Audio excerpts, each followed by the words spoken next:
ازيكم حبايبي؟ عاملين ايه؟ يا رب تكونوا بخير. النهارده هنعمل مع بعضنا صينيه بسبوسه بس بطريقه حلوه وصيامي كمان. هنا معانا 3 اكواب دقيق سميد، بس اللي هو احسن من العطار اللي هو انت بتجيبيه من الهايبر الكبير يعني، او من السوبر ماركت. بتقولوا له عايزه كيس بس يكون ايه من غير اي حاجه، يعني بصوا ما فيهوش دقيق ولا اي حاجه اهو. بصوا مفيش اي اضافات، وتعرفيه كده ان مفيش دقيق ولا اي حاجه لازقه فيه.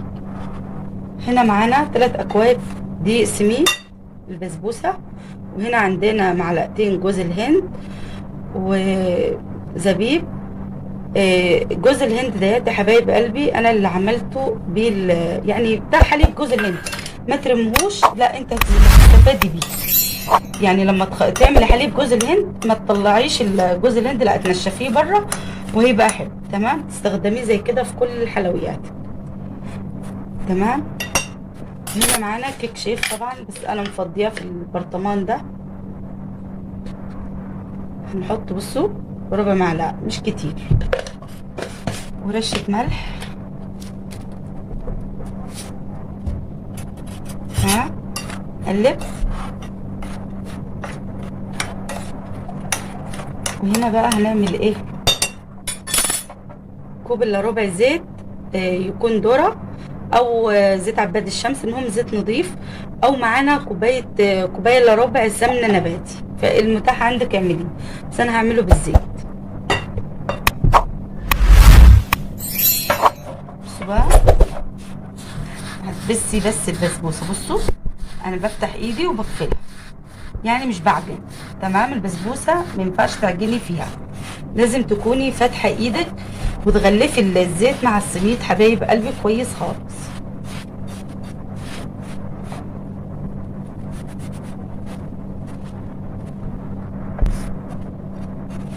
بصوا حبايب قلبي اهو، هتغلفيها كلها بالزيت. تمام كده. بصوا انا عايزاها كده، بصوا اهو، مفروته مفروله قوي، بصوا كله متفلته من بعضها. تمام. عندك يا حبايب قلبي هنا كازارولا بتحطيها على البوتاجاز طبعا. عندنا حليب بودر جوز الهند، ولو عندك حليب سايل جوز الهند برضو تعمليه حلو، هتاخدي كوبايه منها.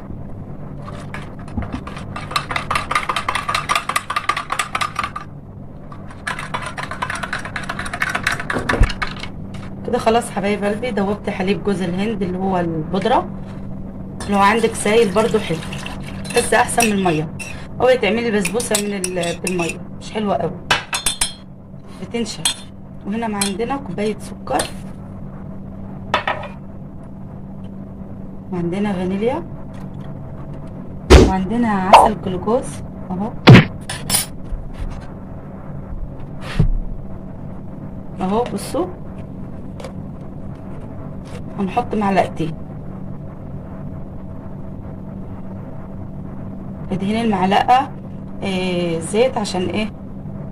يسهل معانا، انتوا بتتلافي يعني عسل الجلوكوز. خلاص كده هرفع الخليط ده على البوتاجاز،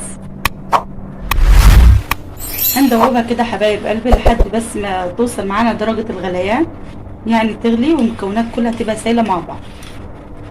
هتغلي وهنرجع تاني مع بعض. بصوا حبايب قلبي هغلت معانا، بصوا كل القوام بقي زي بعض بدرجة واحدة.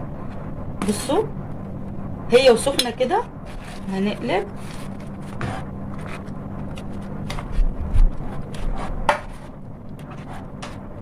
طبعا البسبوسة مش هتتقلب كتير.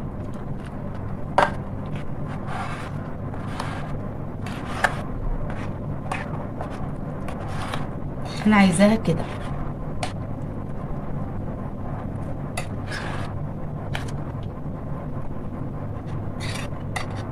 تمام، زي السايله. انا عايزه قوامها كده اهو، تمام زي السايله، يعني متبقاش تخينه قوي لا ولا ماهيه قوي.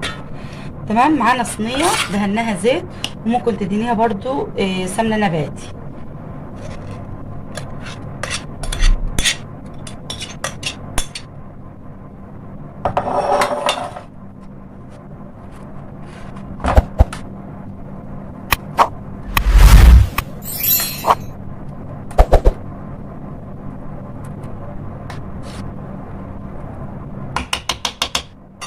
هنخبطها كده اهو، وهنحطها في التلاجة لمدة ربع ساعة. وطبعا في الربع ساعة دي انت هتكوني محضرة الفرن بتاعتك. بعد ما تخرج من التلاجة بعد ربع ساعة هنعمل دلوقتي الشربات.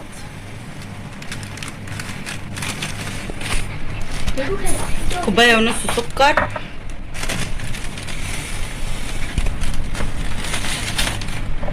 وكوبايتين ميه، هو ده الشربات، ونص عصرة ليمونة، وهنرفعهم على النار. بس الاول هنرفعهم على النار، وبعد ما تغلي هنحط الليمون. هحط رشة ماء السو بعد ربع ساعة. السو اتمسكت كده، احنا مش هنقطع بس هنعلم، عشان لما تحطي الفستق او تحطي اي حاجة عندك اهو ما تغرزيش السكين. طبعا الفرن سخن معانا خلاص.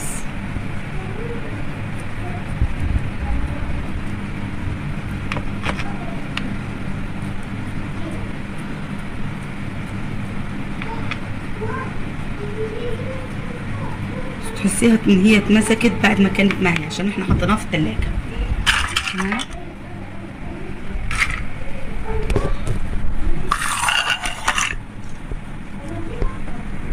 اهو يا حبايبي كده هدخلها الفرن.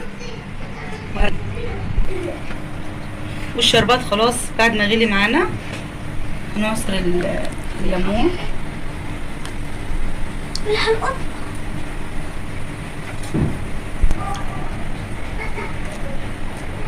اهم حاجه الشربات يكون سخن والبسبوسه سخنه، وهنسقيها مع بعض. بصوا حبايب قلبي كده خلاص استوت وكمان حمرت. هنرش الشربات وهنعرف البسبوسه بتاعتنا ناجحه من رش الشربات. بس يا كوكو طب خلاص روح اشرب. بصوا كل ما برش الشربات بشربها على طول.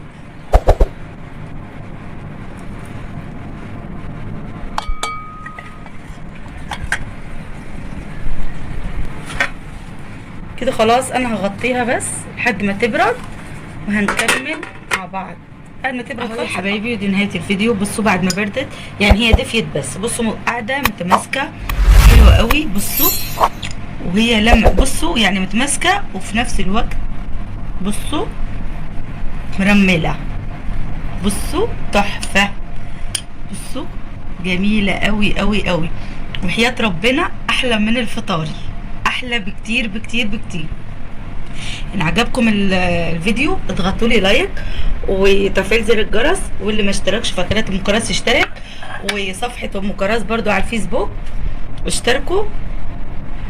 واشوفكم على خير ان شاء الله في فيديو جديد. باي باي.